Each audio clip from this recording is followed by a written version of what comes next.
Salut à tous, c'est Gladys, j'espère que vous allez bien. Aujourd'hui, je vous retrouve dans une nouvelle vidéo pour le Mid-Year Freakout Book Tag, qui est un tag créé par une américaine, si je ne me trompe pas. Je vous mets le lien de sa vidéo dans la description et dans le petit si j'y arrive. C'est un tag que l'on voit absolument partout sur Bookstar en ce moment.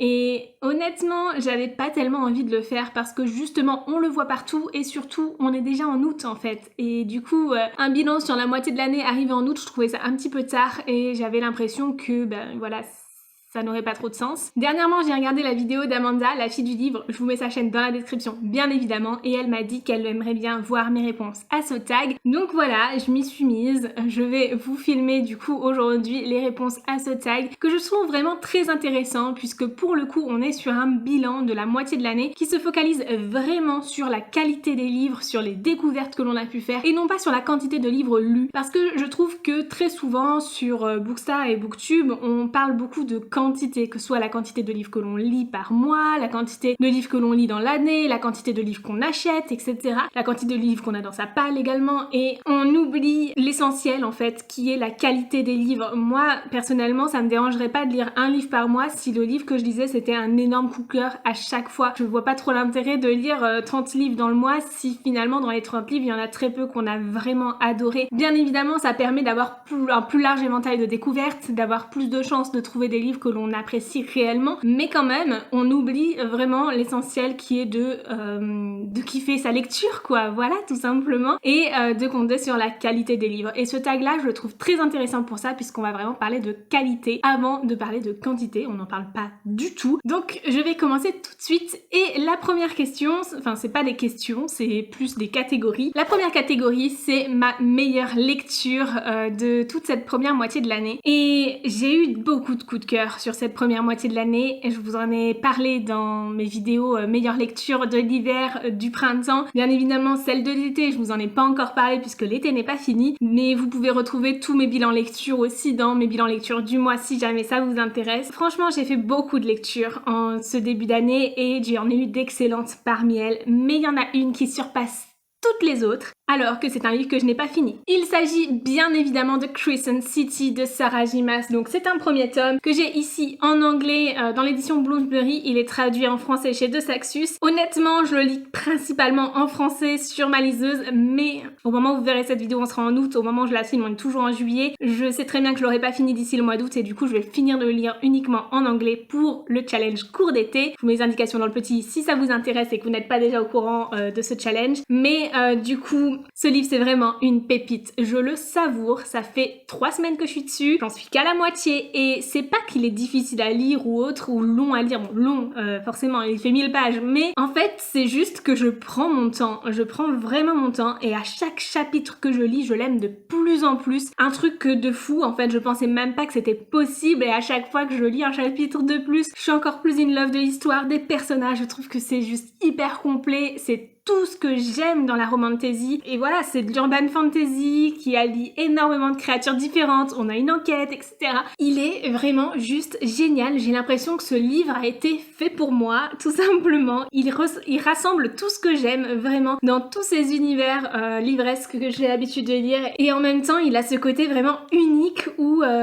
franchement, je me laisse embarquer. J'essaie pas du tout de deviner ce qui va se passer après. Je suis surprise à chaque fois et c'est juste génial. Donc clairement, Crescent City, c'est pour le moment ma meilleure lecture. Déjà, en ayant lu la moitié du premier tome, on a déjà une évolution des personnages, de leurs relations entre eux, etc. C'est très lent en même temps et j'aime beaucoup, je m'ennuie pas une seule seconde. On voit vraiment que cette fois-ci, Sarah J. Maas nous propose un livre adulte et que tout est beaucoup plus approfondi que sur du young adulte. Donc franchement, je suis juste aux anges, complètement ravie et j'adore cette lecture. Je ne peux que vous recommander de lire Crescent City. Dans cette histoire, on y suit Bryce, une jeune femme qui adore faire la fête et qui va découvrir le cadavre de sa meilleure amie un soir en rentrant de soirée. Et du coup, après ça, elle va tout faire pour essayer de tuer ou de trouver en fait qui est le meurtrier de sa meilleure amie. Elle va avoir l'impression que cette personne aura été mise derrière les barreaux, mais 2 ans plus tard, les meurtres recommencent et sont de la même nature que ceux de sa meilleure amie. Et du coup, elle va être enrôlée par une armée d'anges pour finalement essayer de trouver qui est le meurtrier, puisque le supposé meurtrier est déjà derrière les barreaux, donc ça ne peut pas être lui. Et j'ai trouvé cette histoire, enfin en tout cas ce début d'histoire vraiment passionnant. Elle va avoir un coéquipier qui est juste pépite, voilà. Je veux pas trop vous en dire parce que j'ai pas envie de vous spoiler cette histoire. Franchement, moi j'y connaissais très peu de choses avant de me lancer dedans puisque je n'avais lu que le résumé du livre et je l'avais un peu oublié avec le temps. Et clairement, je pense que c'est la meilleure chose à faire, rentrer dans cette histoire sans rien y connaître et se faire embarquer dedans. Donc voilà, j'espère vraiment que vous allez aimer Crescent City si vous ne l'avez pas encore lu, et si vous l'avez déjà lu, n'hésitez pas à me dire dans les commentaires ce que vous en pensez. Ensuite, on nous demande quelle est la meilleure suite selon nous pour ce début d'année, et pour ma part, ça a été le tome 3 de Keleana, donc toujours de Sarah J. Maas. J'ai beaucoup aimé le tome 2 qui, pour moi, était un coup de cœur au départ, qui était bien meilleur que le tome 1, très introductif, et en fait, à la lecture du tome 3, c'était une évidence. Ce tome 3 est un gros coup de cœur. Ce tome 3 nous amène vraiment beaucoup d'éléments de magie, on a des personnages qui évoluent énormément et j'aime beaucoup la tournure que prend cette histoire à partir du tome 3. Donc clairement, pour moi, la meilleure suite, c'est le tome 3 de Keleana, qui s'engage vraiment dans une lignée vraiment très intéressante. J'ai déjà lu le tome 4 et j'attends du coup pour lire le tome 5 qu'il soit traduit, même si je pense que je vais finir probablement par craquer sur la VO parce que je vais pas pouvoir attendre plus longtemps à un moment donné.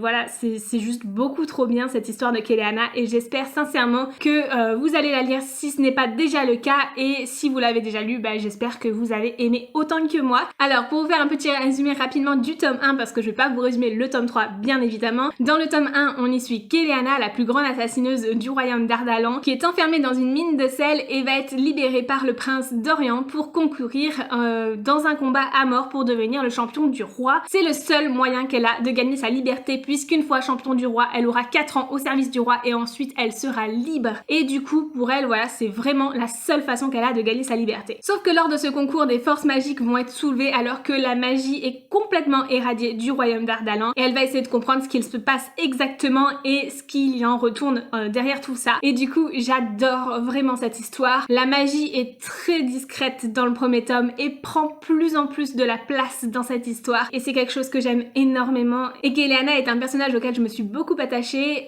C'est un personnage qui peut être un petit peu caricatural au début. Vraiment, on peut avoir l'impression que c'est l'héroïne parfaite, et pourtant je trouve que plus ça va et plus elle montre des faiblesses aussi, et c'est ce que j'ai aimé dans ce personnage. Ensuite, on nous demande une sortie de 2021 qui me tente, et parmi les différentes sorties de 2021, il y en a énormément qui me tentent. Il y en a beaucoup qui sont dans ma pile à lire. Je pourrais notamment vous citer A Silent Voice que j'ai acheté récemment et qui me tente énormément. C'est une histoire dans laquelle on va traiter d'handicap, de harcèlement scolaire, et une histoire qui me fait très envie. Mais je pourrais également vous parler de La maison au milieu de la mer céruléenne de T.J. Klune, une histoire dans laquelle on va suivre un orphelinat et une personne qui va aller enquêter justement dans cet orphelinat et créer des liens avec le directeur de l'orphelinat, donc une petite romance MM au passage. Mais le livre dont j'aimerais vraiment vous parler aujourd'hui dans cette catégorie, c'est Positive de Cameron Garrett. C'est une histoire dans laquelle on va suivre Simone, une jeune fille séropositive qui va déménager et intégrer un nouveau lycée. Dans ce nouveau lycée, elle va rencontrer Miles, un jeune homme qui la laisse absolument pas indifférente, et elle va se rapprocher de lui petit à petit. Sauf qu'à un moment donné, il va bien falloir qu'elle informe qu'elle est séropositive, et là, elle va être vraiment terrifiée parce qu'elle a super peur que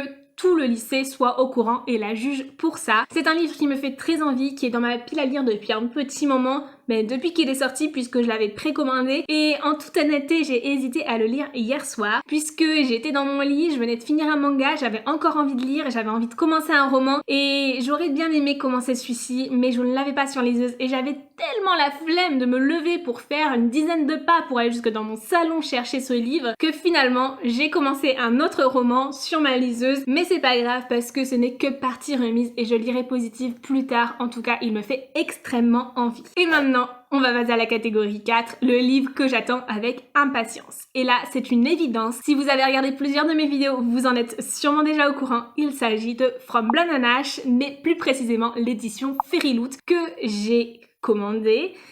Précommandée, elle n'est plus disponible malheureusement, et que je devrais recevoir courant septembre je pense. La distribution des colis a été retardée, mais clairement je l'attends avec impatience. Celui-ci c'est vraiment trois livres que j'attends énormément et que j'ai vraiment hâte de recevoir.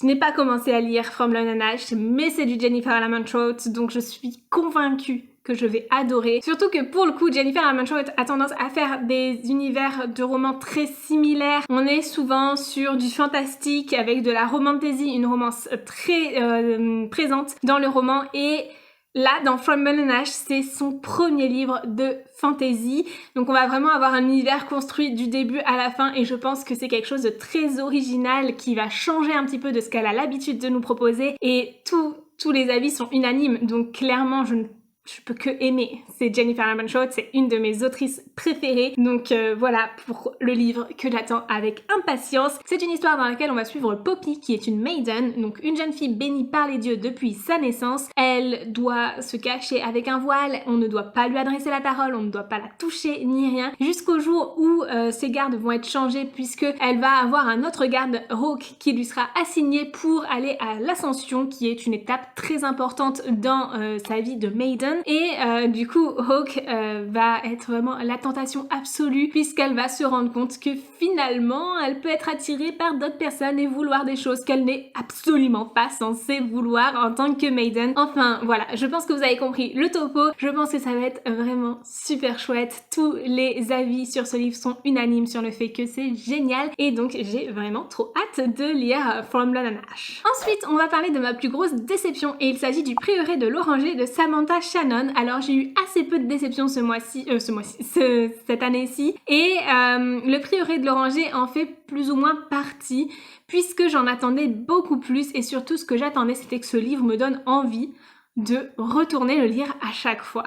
Et c'est pour moi le point qui a le plus péché dans cette lecture. C'est une histoire dans laquelle on va suivre un régnum, donc un royaume régi par une femme qui est complètement divisé, et où plusieurs parties, voilà, se font pas la guerre, mais n'ont absolument pas d'entente. Sauf qu'ils vont devoir tous se lier pour essayer de sauver le monde, et c'est une histoire dans laquelle on retrouve aussi des dragons, et c'était le point qui m'intéressait le plus dans cette histoire, sauf que d'une part, j'ai été déçue parce que les dragons sont relativement peu présents dans ce roman, et surtout en fait ce qui m'a réellement déçue, comme je vous le disais, c'est le fait que ce roman me donnait pas envie d'y retourner à chaque fois, et c'est un très long roman, il fait plus de 1000 pages, et moi c'était vraiment le point qui me dérangeait le plus, puisque quand j'étais dedans, j'étais à fond dedans, mais dès que je le reposais, bah j'avais pas spécialement envie de retourner vers ce livre-là. Il y avait pas spécialement des genres de cliffhanger ou des surprises à la fin des chapitres pour essayer d'avoir envie de les enchaîner, etc. Et peut-être que c'est quelque chose que j'aurais aimé avoir, surtout dans un roman aussi long. C'est pas nécessaire dans tous les livres, bien évidemment, mais pour un livre de plus de 1000 pages, franchement, j'ai trouvé que la plume n'était pas là pour nous aider à avoir envie d'enchaîner ces pages, et voilà, de ne jamais reposer le livre et d'arriver au bout justement de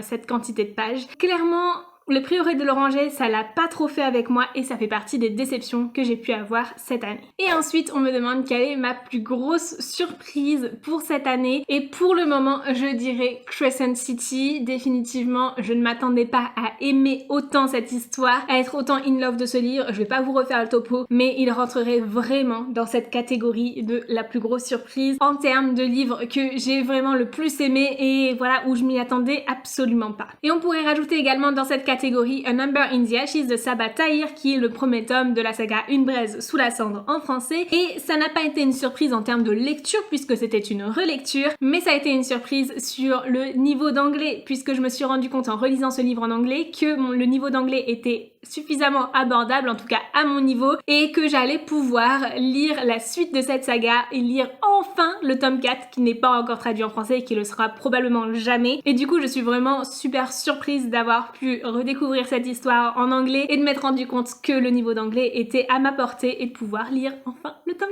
4. Voilà la plus belle surprise que j'ai pu avoir au cours de cette première partie de l'année 2021. Ensuite, on nous demande quelle est notre nouvelle auteure ou autrice préférée pour cette année, et j'ai fait de très belles découvertes d'auteurs cette année, mais je pense qu'il faut vraiment avoir lu plusieurs livres d'un auteur avant de le considérer comme auteur préféré. Ce n'est pas juste avec un roman qu'on peut le mettre dans cette catégorie, et du coup j'aurai deux autrices à vous présenter pour cette catégorie qui pour le coup sont complètement différentes et j'ai pas pu départager. Premièrement, il y a Sarah J. Maas pour tout ce qui est fantasy. Mon dieu, j'adore ce qu'elle fait. J'ai lu donc Keleana jusqu'au tome 4, j'ai lu le premier tome d'Akotar et j'ai lu du coup Crescent City que je suis en train de lire et toutes ces lectures je les trouve vraiment géniales. Bon, un peu moins le premier tome d'Akotar, mais je sens que la suite va être vraiment superbe et du coup clairement pour moi Sarah J. Maas rentre vraiment dans cette catégorie des nouvelles autrices préférées. Et ensuite je vais vous citer une deuxième autrice, Brittany Seccheri, dont j'ai lu London and Shay, les 2 tomes de la duologie ainsi que juste avant ça Eleanor and Gray et c'était vraiment juste merveilleux, j'ai adoré et au moment où vous verrez cette vidéo j'aurais sûrement lu d'autres livres d'elle. J'ai adoré Brittany Seccheri, j'ai adoré la manière dont elle manie ses romances, dont elle manie la psychologie de ses personnages, etc.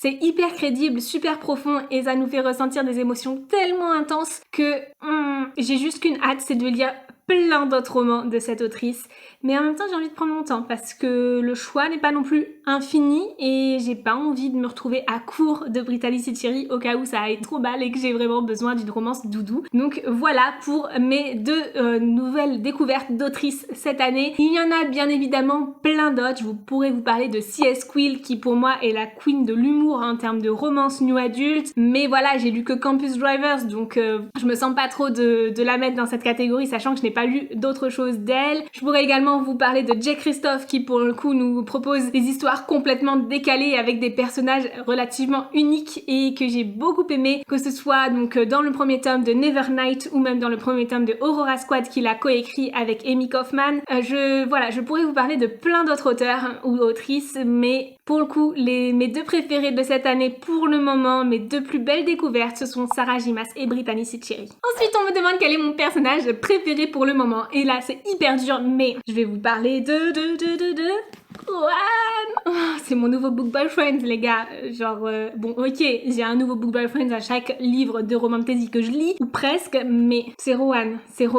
Clairement j'adore ce personnage, il est charismatique, profond, mystérieux, peut-être un petit peu cliché, mais clairement je l'aime énormément. J'adore la relation qu'il a avec Keleana, je trouve que c'est des personnages qui s'équilibrent énormément et voilà, c'est Rohan, je l'aime trop. C'est mon nouveau book boyfriend et clairement lisez Keleana juste pour découvrir Rohan quoi. La 9e catégorie est de citer un livre qui m'a fait pleurer et pour le coup il y en a qu'un, c'est la duologie de London and Shay de Brittany Seccheri. Je pleure très rarement lorsque je lis, alors éclater de rire et tout, y a pas de souci, mais pleurer c'est relativement rare et pourtant lorsque j'ai lu London and Shay j'ai pleuré. J'ai pleuré pour les 2 tomes, c'est juste magnifique, c'est beaucoup trop beau comme histoire, c'est une histoire qui est à la fois dure et vraiment profonde et voilà, London and Shay quoi. Dans cette histoire on va suivre London et Shay qui sont lycéens au début du roman, donc en tout cas dans le premier tome, et ils vont se rapprocher à travers une pièce de théâtre en jouant donc dans Roméo et Juliette et en fait ça va être très important pour ces personnages puisque c'est quelque chose qui va leur permettre de s'échapper de leur quotidien, de se reconstruire et trouver de la force dans l'autre. Ils ont des quotidiens vraiment très difficiles. London est atteint de dépression, London a des pensées suicidaires suite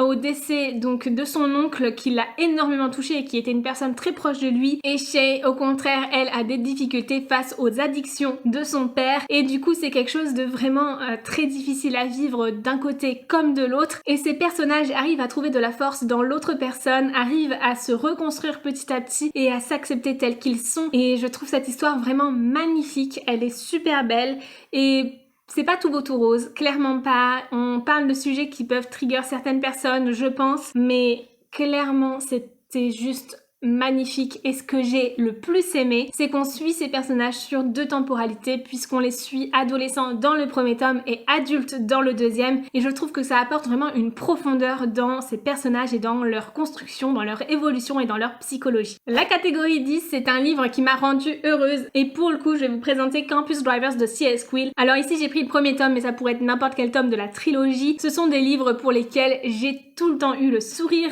j'ai rigolé à plusieurs moments. C.S. Quill a une plume vraiment très drôle selon moi, en tout cas moi je la trouve drôle, je la trouve très humoristique et surtout ce sont des romances relativement légères auxquelles on peut facilement s'attacher puisque les personnages ne sont pas trop torturés, ils sont un petit peu comme ça, voilà, ils ont un petit peu de difficultés dans leur vie, c'est ce qui les rend humains, mais en même temps, voilà, le reste de la romance est quand même super léger et crédible en fait, finalement. Et du coup, je pense que c'est ça qui m'a rendue heureuse, c'est de me plonger dans une histoire crédible, une histoire dans laquelle on pourrait vraiment penser que ça pourrait se passer comme ça. Et vraiment, j'ai trouvé ça super chouette. J'ai adoré ces histoires, donc de Campus Drivers. C'est une trilogie dans laquelle on va suivre une bande d'amis qui tiennent en fait une application qui s'appelle Campus Drivers. C'est une application avec laquelle ils servent de taxi en fait pour les étudiants au travers du campus et du coup cette bande d'amis va petit à petit créer des liens avec des filles et dans chaque roman on va suivre un couple qui va se former et je trouve ça vraiment super chouette de suivre à chaque fois le couple qui se forme mais du coup d'avoir un petit peu des points de vue, enfin pas des points de vue mais une vision un petit peu de l'avenir de ce couple là dans les tomes suivants. En tout cas pour les 2 premiers couples c'est super chouette de pouvoir les retrouver ensuite dans le tome 2 puis dans le tome 3 et de voir un petit peu l'évolution de ces personnages. J'ai adoré Campus Drivers, j'ai beaucoup ri en lisant Campus Drivers et je ne peux que vous le recommander si vous voulez une bouffée d'air frais, une lecture légère, facile, rapide à lire.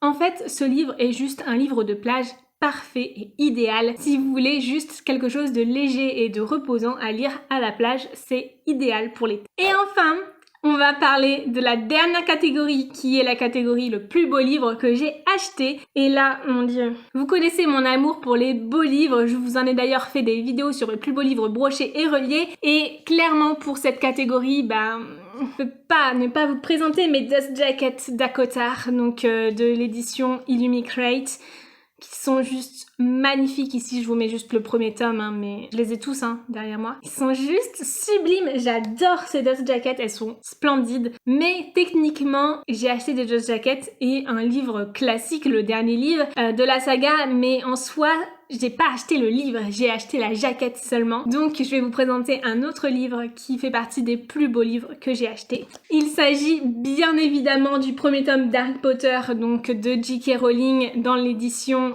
ici Gallimard Jeunesse, illustré par Mina Lima. C'est un livre que j'ai déjà acheté en anglais chez Bloomsbury et que j'ai revendu pour acheter la version française juste après parce que clairement il est juste trop beau et je le voulais en français pour l'avoir, un livre qui reste dans ma bibliothèque, déjà pour avoir une édition française d'Harry Potter puisque je n'ai que des éditions VO et surtout pour que mon chéri puisse le lire, pour que je puisse le lire à mes neveux et nièces, pour que je puisse le lire un jour à mes enfants si j'en ai. Bref, c'est un livre qui est splendide et regardez-moi ce pop-up illustré juste magnifique. C'est juste beaucoup trop beau.